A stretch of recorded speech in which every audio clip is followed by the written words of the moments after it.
there's still a massive gap in understanding between what is expected today from Apple with scan infrastructure and what Google is hinting at here, and how in the weeds the average game developer is for a small or medium-sized team to actually understand and adapt to those issues. So my point is, I believe that this initiative is just going to continue to increase the gap in the arms race between small and medium-sized developers and the largest shops.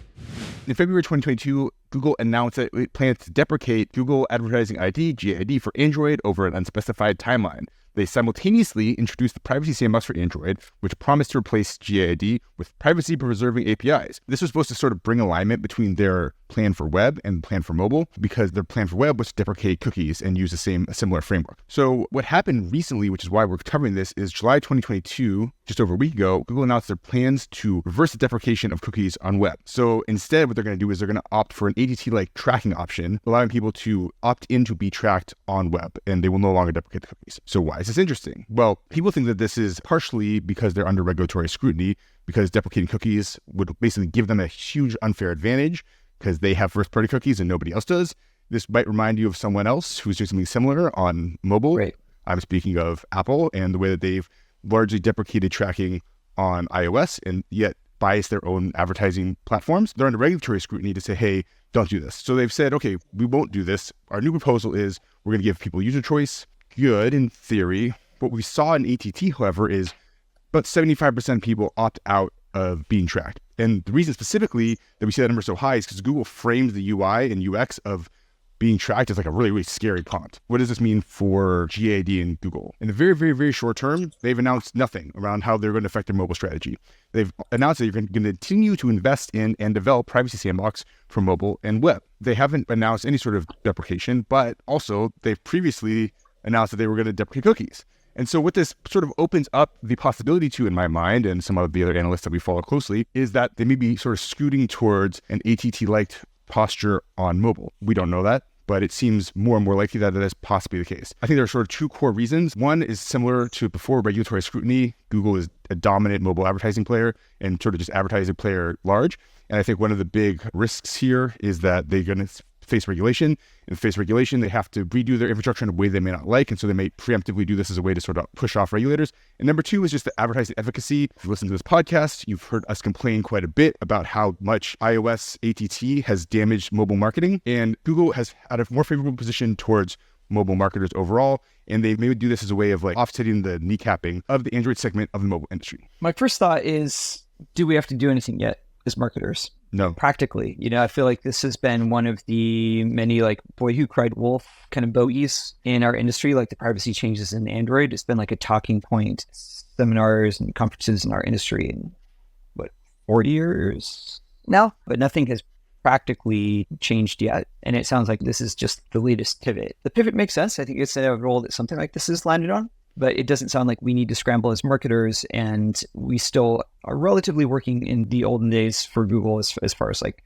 the transparency, granularity of data that we get. They've announced something adjacent. We are not speculating that they will announce something soon. The timeline is still unknown. You don't have to do anything.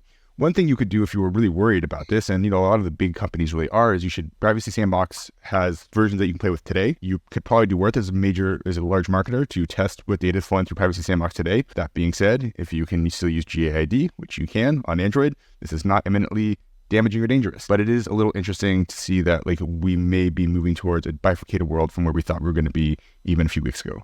Yeah, I have one other thought about this. This is coming in top of mind off of some calls that I've had with some of the developers that either I'm friends with, that we work with in different capacities. Developers have to spin so many plates simultaneously to launch a game successfully. It's always an uphill battle. And the burden of this like fiddly, intricate knowledge of how these tracking systems work, and the scope creep of this is just increasing and increasing over time. What we've seen practically is it's not something that is high priority to game developers. It's still something where there's a massive gap in understanding. The most common thing that we still see, or that I hear just talking to people, is like, oh yeah, we stopped doing iOS because the CPIs were too high. Well, okay, how are you measuring the CPI? Is scan implemented properly? Were you modeling for the users that asked to not be tracked? Like, there's still a massive gap in understanding between what is expected today from Apple with scan infrastructure and what Google is hinting at here, and how in the weeds the average game developer is for a small or medium-sized team to actually understand and adapt to those issues. So my point is, I believe that this initiative is just going to continue to increase the gap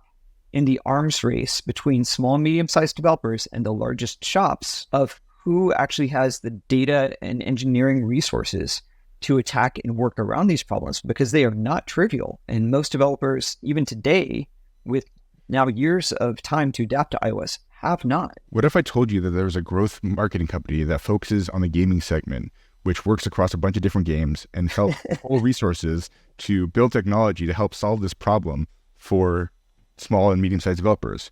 Would you believe that? And if you were curious, you go to uptick.com, UPIC.com.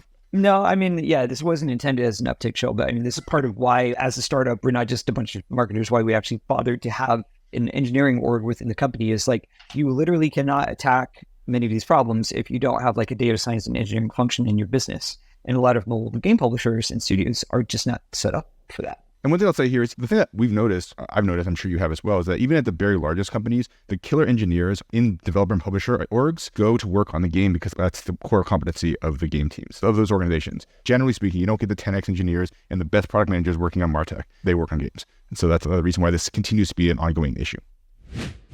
Thank you, everyone, for joining us for the Uptick Games Growth podcast. As always, it is brought to you by the friendly team here at Uptick. Here at Uptick, we do all things to make games grow, hopefully in a profitable and sustainable way for you, the game developer. So if you are building a great game and need folks to help you scale that profitably, reach out to us through our website. That's upptic.com. Talk soon.